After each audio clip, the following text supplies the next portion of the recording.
All right, so good morning, everyone. My name is Jesse, and I am with Exploring by the Seat of Your Pants. If you're joining us for the first time, live or on YouTube, we are all about bringing conservation, adventure, and science into classrooms around the world. And I want to continue in saying a huge thank you to all our teachers across Canada and the US for joining in. I know it's a really unusual time to be a teacher, so we so appreciate you continuing to tune in as we highlight amazing people and places around the globe. So today, this whole month is about careers in STEM. We've covered a wide array of really incredible fields that people can work in, hopefully to inspire your kids to pay a little more attention in science and math class and get excited about the opportunities out there. Today, we are joined by one of our longest lasting partners. So we are joined all the way in Vancouver in BC, beautiful British Columbia, Canada, by the team at OceanWise. So I'm not going to steal their thunder. I'm going to turn it over to Daphne, who's one of their lead educators. She's going to highlight a little bit more about what OceanWise does, and then we're going to dive in with our speaker today, Brittany, Visona. Again, when we've been doing OceanWise presentations, we've done a whole array of topics, and Daphne reached out the last week or so and said, we've got the best person for you. We've got Brittany, and she is amazing and going to blow our mind. So I'm personally very excited for this talk. I hope you guys are too, and I'm going to turn it over to Daphne to kick us off. So thanks so much for joining us, Daphne. Take us away. Thanks so much for having us, Jesse. Again, my name is Daphne. I am an educator here with OceanWise, which is in Vancouver, British Columbia, Canada, like Jesse said. So I'll pull that up here on my screen real quick. But that does mean that we, or myself right now, is in, sorry, that is not the screen I'm looking for. I am in beautiful British Columbia. And that means that I am in the Vancouver Aquarium today, a very special place where we like to connect others to the ocean and the beautiful ocean around the entire world. Now, we are in Stanley Park, and that means we're on the traditional, ancestral, and unceded territories of the Musqueam, Squamish, and Tsleil-Waututh First Nations peoples. And we're very grateful to be on their land and to be able to talk to others about how we can preserve and protect the natural world around us so that we can actually get back from it. If anyone here, likes to eat seafood or likes to breathe, we need the ocean for that, and we need to protect it in order to get that back from it. So it's a very special place, and we at OceanWise, our vision is a world in which that ocean is healthy and flourishing. And so we like to do lots of conservation or ocean protection programs to do this, including education. We do lots of research, which Brittany helps out with. We also do other conservation and protection programs, such as the Great Canadian Shoreline Cleanup, as well as our Sustainable Seafood Program and others. But we really want to showcase one of our amazing researchers, and one of the ways that we can really learn more about animals in order to protect them and the ocean around them. So I would love to introduce Brittany Visona, who is a research biologist and marine mammal research program member here at OceanWise. Welcome, Brittany. Hello, thanks, Daphne. Good morning, everyone. So I'm just going to share my screen here. And today I'm going to talk to you all about maybe the not so glamorous side of being a marine biologist and 10 reasons why it's actually quite tough to save whales. So first off, I wanted to see thumbs up from anyone who wants to be a marine biologist or has wanted or thought about it anyways as a career. Well, we've got a lot of digital teachers in the background. We've got some thumbs up, and for any of our kids at home, if you want to give a big thumbs up on YouTube as well, you certainly can. Fabulous, great. So it's good to hear that you're thinking about a career in marine biology, but what does that really mean? If you ask different groups of people, you're going to get different answers. So I'm going to tell you what it's like from being a marine biologist who studies whales. So first, a little bit about me. I watched Free Willy when I was 2 and told my parents I wanted to be a marine biologist. I then studied hard and got a Bachelor of Science degree. Got a bunch of work experience. Worked as a whale watching naturalist and had done some internships in the whale research world before going back to school and getting my master's degree.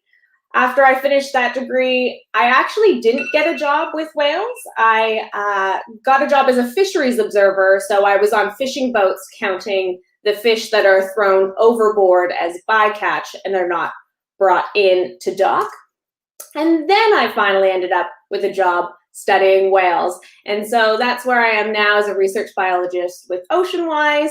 And my main project that I work on is using a drone to collect images of killer whales. And we're looking at how skinny or fat they are to look at their health and how that relates to their food, if they're getting enough food. So this may seem like a very glamorous job, and I spend all day out watching whales, but that isn't all of it. There is some not so glamorous sides to the job as well. Sometimes you're on a boat for weeks on end and you have not seen a whale, so it gets very frustrating. Right now, I've been spending months in front of a computer doing analysis, so I spend most of my time saving myself by eating chocolate, and that's what a lot of marine biologists do on a day-to-day basis. So actually, it's quite a difficult job in some ways, and I'm going to tell you about 10 reasons why saving whales is tough work. So reason number 1 is finding funding. Something that is usually not said, but you actually have to find money to fund your projects and your research work. So that involves a lot of writing, of applications for money. You might have to do a lot of asking. So it involves a lot of work to even start off. And sometimes you even get a little creative and you think of schemes of how you can fund your project, like adoption programs. So at OceanWise, we have a wild killer whale adoption program where you can adopt a wild killer whale, and all of those funds go to support wild killer whale research. Reason number 2, budgeting. I am sorry to say, but being a marine biologist involves a lot of math and a lot of numbers. So you're going to have to be okay with those 2 things. There's a lot of budgets that you'll end up having to put together. You'll have to figure out how much money you need to do your work. And then you have to make sure you're not spending too much and that you have enough to complete your project. So you spend a lot of time looking at screens like this with lots of data sheets. Reason number 3, field preparation. Before you can even go out into the field, you have to prepare. So that involves getting all of the permits and licenses that you need to study these animals. Most of them are at risk, so they are threatened or endangered. So you have to get special permits to research them. You might have to get vessel permits to operate a vessel or drone permits. So there's all these things that you have to get together. You also have to purchase a bunch of equipment, anything from drones to binoculars. It could be hydrophones, which are underwater microphones. It can be big cameras. The list goes on and on. There's a lot of equipment that you have to get before going in the field. What is also not mentioned is that if you are going out on a boat and it is your research boat, you actually have to do the maintenance on it. So before the field season, you end up covered in bottom paint. So you have to paint the bottom to avoid any growth on the bottom of the boat. You have to clean the boat, do oil changes, wax it. You have to get it all ready to go out into the field. And then you have to pack the boat. So it's a lot of equipment, very heavy equipment. And of course, for some reason, your boat is always miles away from wherever your vehicle is parked. So it involves a lot of heavy lifting. So prepare for that. Reason 4, long days and field seasons. So a typical field day is anywhere between 8 to 12 hours. It can be longer than that, depending on if it's a really good day and you're collecting lots of data. You can be on a vessel, which can be covered or very exposed. You can be researching on land, or you can be researching on a research tower in the middle of the water. When you're out on a field seasons can last anywhere between a week to 5 weeks. So if you're doing very long days for these multiple weeks at a time, it gets very tiring. You kind of can never turn work off when you're in the field. So you're always doing something, you're always at work, but it's also kind of fun work at the same time. However, sometimes you can be so close to a whale, but only be looking at it through a screen, which is what I typically end up doing during field season. Reason 5, braving the elements. So these animals, they're in these areas that are hard to get to, that are all over the globe. You can be in the polar regions that are very cold, so you have to deal with the cold. You can be near the tropics, so you're dealing with the heat and avoiding trying to get sunburn while collecting your data. You might also have to deal with insects depending on what area you're in. And if you're on a vessel, you will likely have to deal with seasickness at some point in time. And unfortunately, you don't know if you're going to get seasick until you're out there and it happens usually. And at one point in someone's career, they usually end up getting seasick. So it's something to be aware of. And bad smells is another thing that you end up having to deal with. So it can be stinky whale breath or very smelly sea lions. There's a lot of funny smells out on the ocean, and you mix that with seasickness and it can make a very uncomfortable situation. And so you're dealing with all of these variables while carrying very heavy equipment. You can be holding a 13-pound drone, a 6-pound camera, 4-pound binoculars that you're holding for hours on end. And you're doing all of this while on these research platforms that are open to the elements and do not have any bathroom facilities. So it makes for these awkward situations that you have to deal with when out in the field. Reason 6, collecting disgusting samples. So usually you'll collect some samples. Sometimes that's what your project is based around, is collecting samples. You can collect prey samples to assess diet, so that would be whatever the animals are eating. Or you can collect what these middle pictures are. Does anyone know what these pictures are of in the middle here? I can let groups ask on YouTube. So if you're on YouTube and you're tuning in, you can type in there and see what you think those samples are. If you're in the live session, you want to type in the chat, please do. I want to say while we're waiting for those answers to come in that this is already like far and away the best group of slides of all time. So Brittany, this is hilarious and so much fun. So if anyone wants to share on again, YouTube or chat, you can. We'll give people another 20 seconds or so what you think those samples are in the middle, and then we will continue on and find out. I'm very excited. They certainly look pretty gross. Let's see. Oh, no one's quick on the draw on the thing, Brittany, so if you want to just share with us, go for it. Oh, definitely. So these are poop samples. So yes, we do collect whale poop samples. They're very important, actually. We kind of consider them liquid gold, which is a terrible term when you look at the color of one of the middle samples there. You can look at many different things from poop. You can actually figure out if the animal was male or female. You sometimes can actually figure out who pooped, which is pretty funny by looking at genetics. You can look at hormone levels and see if an animal is pregnant or how stressed out they are. You can find all of this information from poop. And you can also collect other samples, like what this drone is doing. It's collecting snot samples. So you can collect snot samples from whales and look at the bacteria in their system. So there's healthy bacteria and not. So you can see how healthy the animal is based on snot samples. And once in a while, you'll end up with a whale that washes up. And usually at some point in a marine biologist's career, they have to deal with dead whales. And we're kind of weird people, so we actually get kind of excited about it.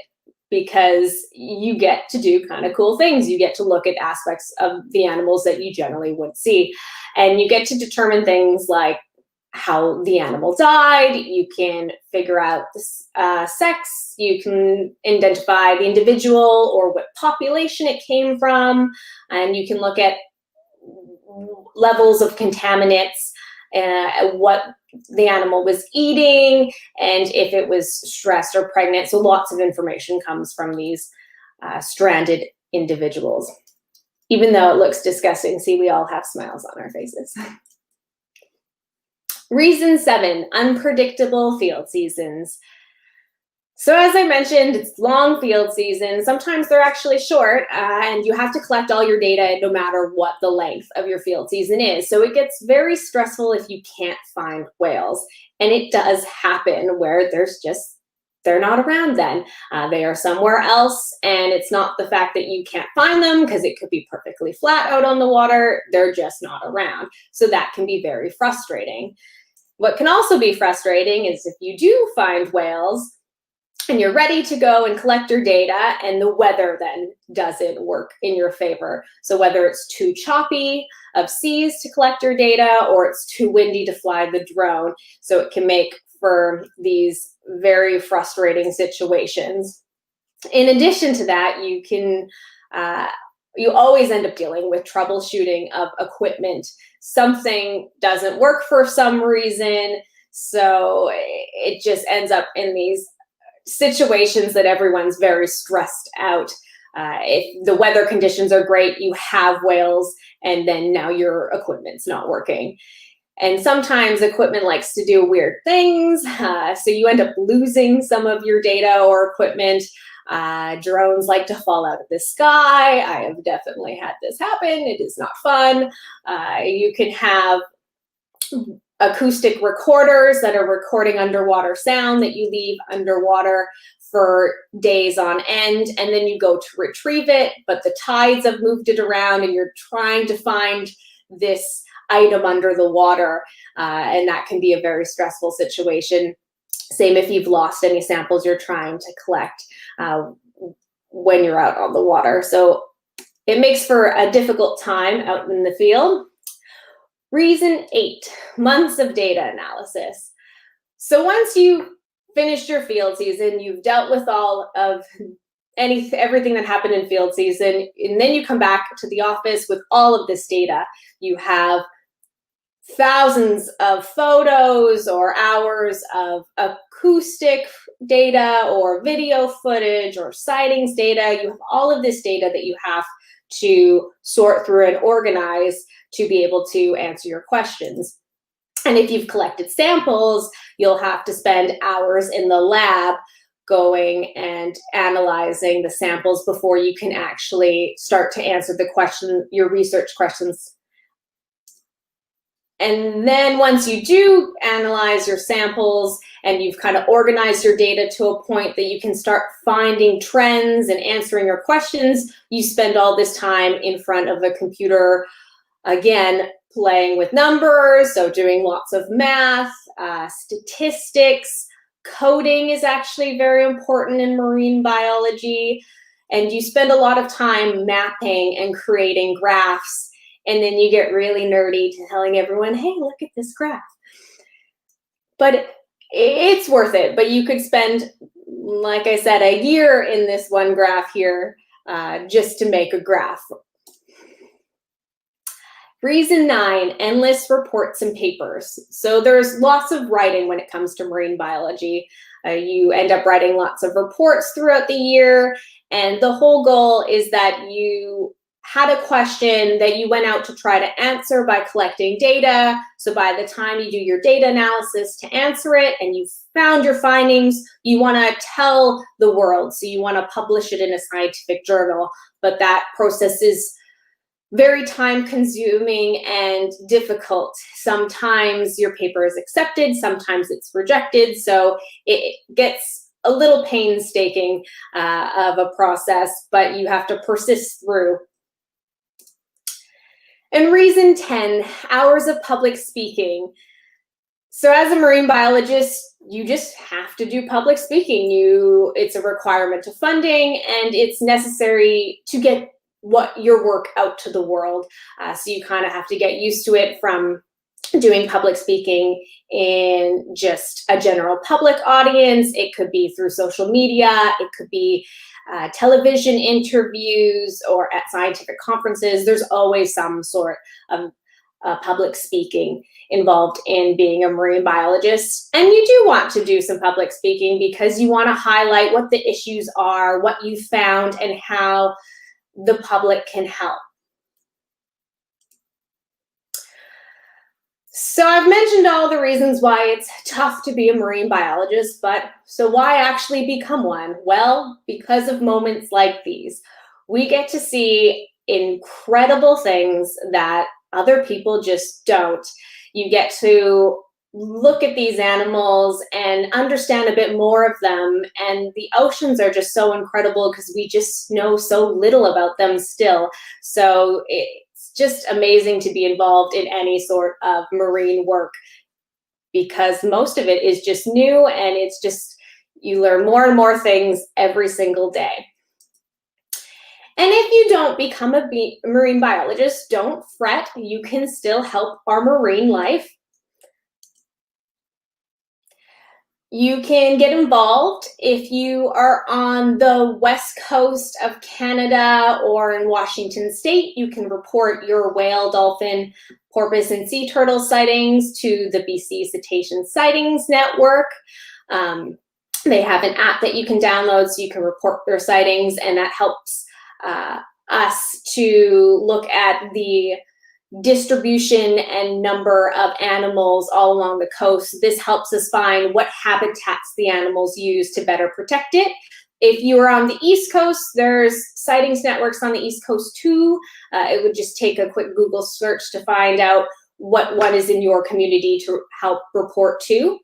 If you are out on the water, make sure you're being whale-wise. So give the whales the space to do what they need to do. They need to be able to find their food. They need to not be disturbed. They need to be able to take care of their calves. So they need their space. So make sure you're giving them 200 to 400 meters or yards so that they have the distance they need. You can also get involved by choosing sustainable seafood. So anything that has the OceanWise logo or the MSC Sustainable Seafood logo. So this just means that the seafood that you're purchasing is coming from healthy stocks. It is caught in a sustainable way that's not damaging the environment. So it's your best choice of seafood. Make sure you're disposing of waste responsibly. So don't be pouring anything down the drains. Don't be throwing anything out on the streets, because everything will wash down the drains into the ocean. So just make sure you're getting rid of things as you're supposed to, and reduce, reuse, recycle, and always pledge to be plastic wise. The less plastic we're using, the less plastic that ends up in the oceans. You can get involved. You can join a shoreline cleanup. If you're in Canada, we have the Great Canadian Shoreline Cleanup that you can get involved in. Or you can just start a shoreline cleanup yourself wherever you are. Just do a community shoreline cleanup, get people involved, picking up trash and getting it out of the oceans. You can support research. Like I mentioned, you can adopt a wild killer whale and help support some of the research that we do here at OceanWise, or you can donate to a conservation organization that are doing any sort of marine conservation work, such as OceanWise. So that's the end of my presentation. I hope I didn't deter too many of you from being a marine biologist. This is only one path as a marine biologist. This is more looking at studying whales, but there's many other career paths you can take of being a marine biologist. But lots of hard work, science, math, and writing. But in the end of the day, it's pretty great. And yeah, I'm happy to take any questions going forward. And if you want to look at more of our footage and videos, follow us at OceanWise Research on Instagram. Fantastic. Well, Brittany, thank you so much again for such a fun, neat talk. You may have discouraged someone. We did have an Ontario class where the class thinks the job sounds pretty frustrating, but that was before you did your whole walkthrough of all the cool things about it. So if you want to exit screen share, come back, we'll have a bit of a conversation, and I will bring in our classes one by one for some questions. We will be all good to go. I want to say a huge thank you to all our classes tuning in. We've got groups in Arkansas, Florida, Alberta, BC, Ontario, and more. Over 220 kids tuning in, so welcome in wherever you're joining from across the continent, guys. I want to start with a question from Mr. Shattuck's class. They're joining us in Chalk River, Ontario. Mr. Shattuck, if you want to come in and go for it, you're good to go. Great. So we've got a question about your work. You do a lot of studying with the whales and their habitat and their lifestyles. Do you folks have any actual steps that you're taking for protecting them or to help keep them healthy? Yeah, that's a great question. Our team at OceanWise, so we have a marine mammal research department, and we are working on all of the major threats to whale populations, actually across the globe. So we're working on different populations. Most of our research is focused on the west coast of Canada, but we're also working on beluga whales and white Taiwanese dolphins. We're looking at reducing noise pollution, as that's one of the threats. So underwater noise greatly affects whale populations. So we're looking at how to reduce that, as well as ship collisions. So one of our programs takes the sightings that are actually reported from the BC Cetacean Sightings Network. So when those are reported in real time from citizen observers, it then gets relayed to large commercial vessels through a whale report alert system. So it alerts all the big cargo ships, ferries that are transiting through the area that might not be aware or looking for whales in the area, that they are there, so that they will be more vigilant and slow down to reduce their noise and be less likely to hit any whales when transiting through waters. We're also, the project that I'm working on is looking at body condition of killer whales, and we are relating that to if they're getting enough food. So we're mainly looking at the resident killer whale populations that feed on fish, particularly salmon, and making sure that they have enough salmon. And we're seeing if they are fat enough or if they're too skinny, and then we would relate that information that we find by taking the photos from the drone. And if they are too skinny, we would let the fisheries managers know so that they can close fisheries, so that we don't take any more of the fish that are going to the whales, so that the humans can leave the fish for the whales. So that's one of the things that we're working on as well. Holy, you guys are up to a lot. And I love that this is our first question, because it touches upon something really central to zoos and aquaria around the world right now, which is, I think a lot of people, when they envision a zoo or an aquarium, they think of a place that just houses animals. And in fact, nowadays, they're the leaders in conservation. They're doing more than anyone. They're educating more people. They're doing these research projects. So OceanWise is undisputably a world leader in this.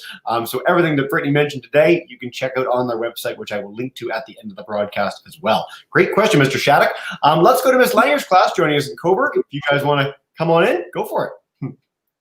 Sure. This is a question from Emily, and we're in class. We have been actually studying light and color. So I think what Emily wants to do is tap into your knowledge as a marine biologist.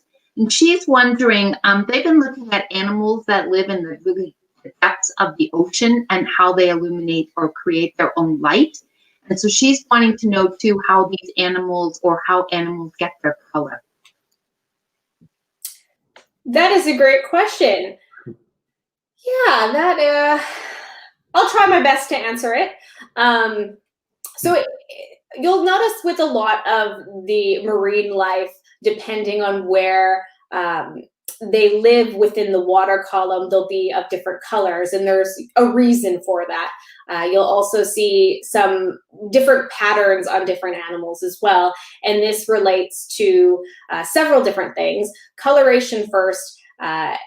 would be for camouflage is a big thing. So in the ocean, if you were small, you were likely to get eaten. So you want to not show that you're there. So if you are further in depth, a lot of the times the fish are red in color, and that's just because of like how far color penetrates through the water columns. So you want to kind of be, you end up with a lot of red fish because red light doesn't penetrate through the water column as far. So you're more hidden being red, and if you're living at the depths. For patterns, you get different patterns in fish in particular, and a lot of that is to deter the fish shape, so that a predator might not notice that it's a fish because they see all these squiggly lines instead, and it might not see that it's a body of a fish. This is the same thing with killer whales. You might wonder why killer whales are black and white and have white eye patches. It seems odd, but if you think of it from a predatory perspective, if you have an animal that is looking at a killer whale from above, then they're looking at the white underside of a killer whale that is going against the white of the sky. So they might not see the killer whale that is above them. And if the killer whale is below, it is black. So it's matching the blacks of the depth. So they might not see that it's below them. And then you get the white eye patches that might distract them, thinking that, oh, that's just a little tiny fish. And distract them from the full body of the animal. So you see a lot of colorations and patterns in marine life, and a lot of it has to do with camouflage and defense mechanisms. Yeah, fantastic. That was a great answer, actually. I know that's not your main area of expertise, but that was awesome. And for the class interested in deep sea creatures, Diva Amon, Dr. Diva Amon has done a bunch of programs with us in the past. So if you go to our YouTube channel, look her up. Some really, really cool stuff about deep sea creatures as a nice complement to this. I'm going to go to Mr. Smith's class now, joining us in Kitchener, and then we're going to take a couple questions from YouTube. So Mr. Smith, come on in. Go for it. Hey, we just had a couple of quick questions. The first one was, have you ever encountered sharks, and what was that like? And then we had one was, how many whales have you met over your career? And then the last one was, how awesome are baby whales? Perfect. Oh, all great questions. Okay, so I'll start with the shark one. On the west coast of Canada, I have only encountered a couple of shark species. We actually have a fair amount, I think over 20 or something like that, shark species, but most of them are at depth, so you don't really see them too often. We have a lot of spiny dogfish, which are just a little tiny bottom dwelling shark species. And I've encountered those. If you're fishing around Vancouver, you sometimes will pull up a dogfish. I've also encountered a lot of them during my fisheries observing days. During my fisheries observing days is where I saw my other shark on the west coast, is a Pacific sleeper shark, which is kind of like a big Greenland type shark. They're these big deep water predatory sharks, and they're quite an interesting shark species. Definitely Google them after. They're kind of funny looking. And then the other shark species that I've seen is actually when I had done my master's degree in Scotland, and I had seen basking sharks over there, which are a filter feeding shark, and they're a little bit smaller than a whale shark, but they are super cool because you can see them on the surface of the water. That's where they're feeding, because they're feeding on phytoplankton. So they're just going to be in that top surface of the water. And they're a really cool shark species. You don't get them too much on the west coast because they've kind of been,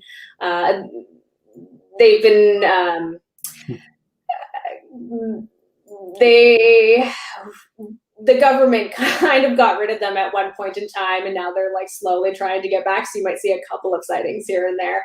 So we don't unfortunately get them, but yeah, those are my shark species. As for whales, oh goodness, I have encountered, oh man, maybe 300 or so whales or more. I don't even know. There's so many. We have 300 plus northern residents killer whales. There's 80 southern resident killer whales that I've encountered.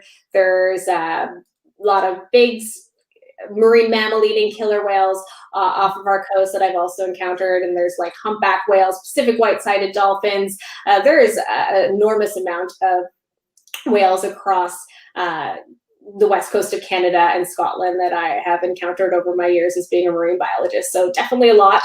And as for baby whales, they are the best. I love them. I don't know who doesn't. They are always so playful and they are always so quirky. They actually get very frustrating from the drone because we are looking for very flat images of the whale because we need to measure them, so they need to be flat. Try telling a baby whale they need to be flat. They're usually flopping around and playing and swimming underneath mom, and yeah, they are the best. Well, that was a great bunch of answers. I want to go check out one the moment the moment I can, the moment we can travel, head to a coast, go check out a whale. If you've never been whale watching, it's one of the coolest experiences in the world. Even if you can't be like Brittany and do it for a living, it's a really, really, really enriching and exciting experience. So can't wait for our class to tell us about those stories getting out there. I'm going to check in with a few YouTube classes, and then I'm going to come to Joe in Wisconsin and Miss Ramos's class in Florida. So let's take a question from Rogers in Arkansas by Miss Daniel's class. What has the pandemic helped an increase in any whale populations because of fewer ships or anything like that? Yeah, that's a great question. We can't say so yet.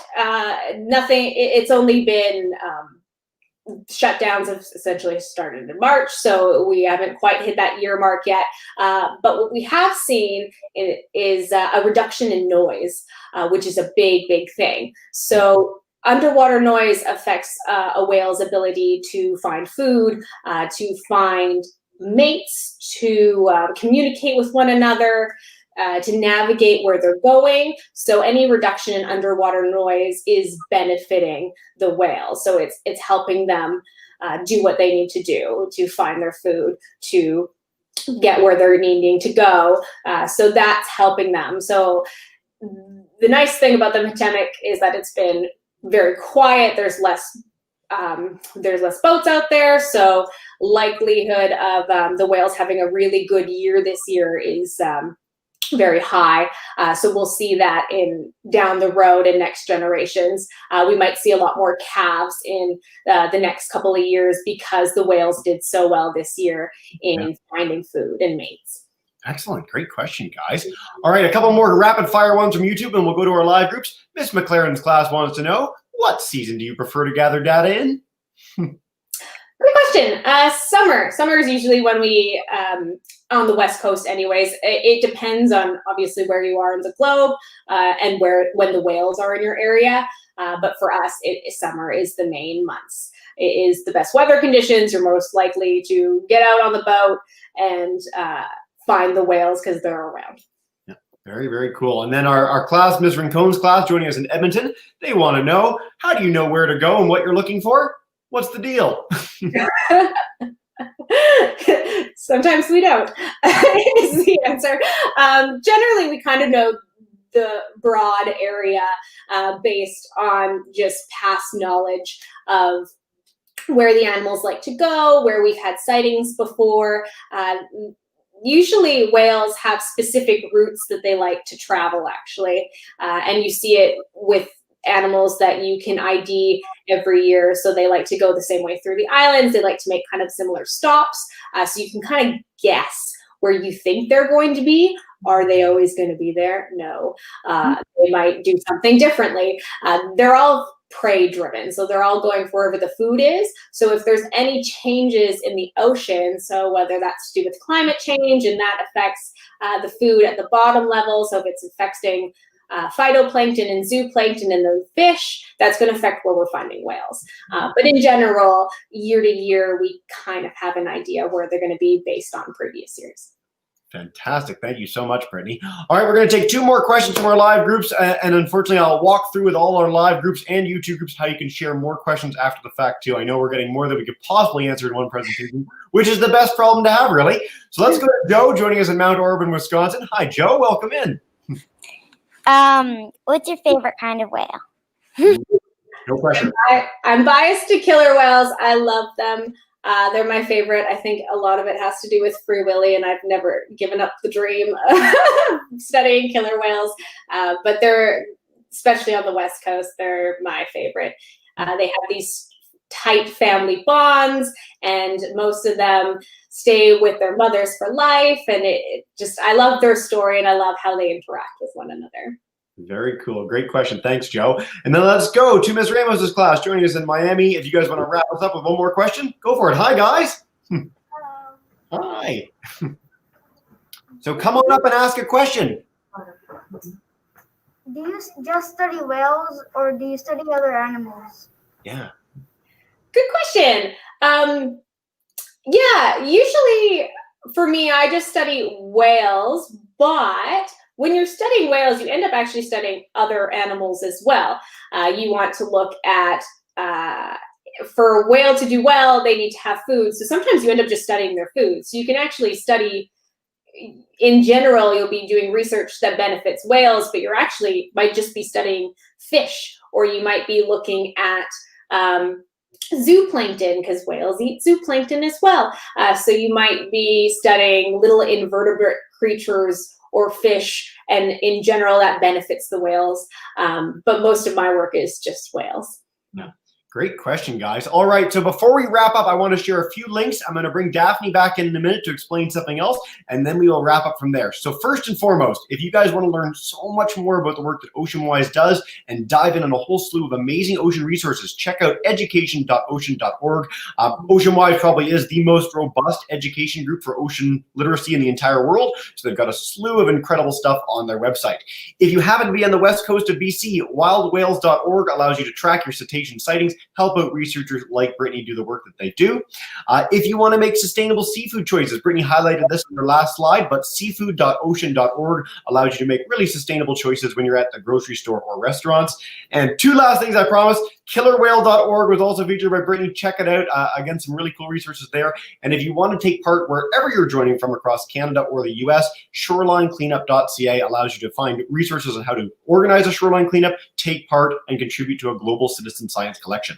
Daphne, for groups that have more questions that couldn't possibly get them in today, where can we send them? Where can we put those classes, Daphne?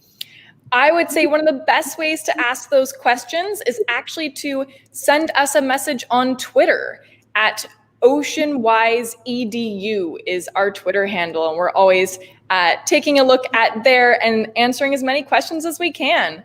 We love to do that to help you understand more about the ocean and hopefully have Brittany and others inspire you to pursue your passion. Maybe it even makes you start to learn math or start to learn writing a little bit more because you love the ocean so much. Fantastic. Well, thank you so much, Daphne. Hopefully our groups can check out OceanWiseEDU on Twitter. And Brittany, before we wrap up, is there any last message you want to share with us about your experiences with the whales to leave our kids with? Yeah, I would say if you're passionate about anything, whether it's to do with whales or whether it's to do with marine biology or any career, just go in with that passion. Go and study hard. You can work at it, even if people tell you you're not. You can do whatever you want to do. I know I was told that, oh, no, you can't be a marine biologist. That's not a career. And I was told that many, many times, and it's not obviously true. So whatever you're passionate about, you can do it. So just study hard and you'll get there. Outstanding. Well, Brittany, thank you so much for such a really fantastic, hilarious, and awesome talk. As you won't know, because this is your first time joining us, we're going to bring in all the classes to say a quick goodbye, and thank you so much for joining us. So Mr. Shattuck, Miss Langer, Mr. Smith, and Joe, if you want to join me in saying a huge thank you to Brittany before we wrap up for the day. Thank you so much, guys, for joining. Thank you.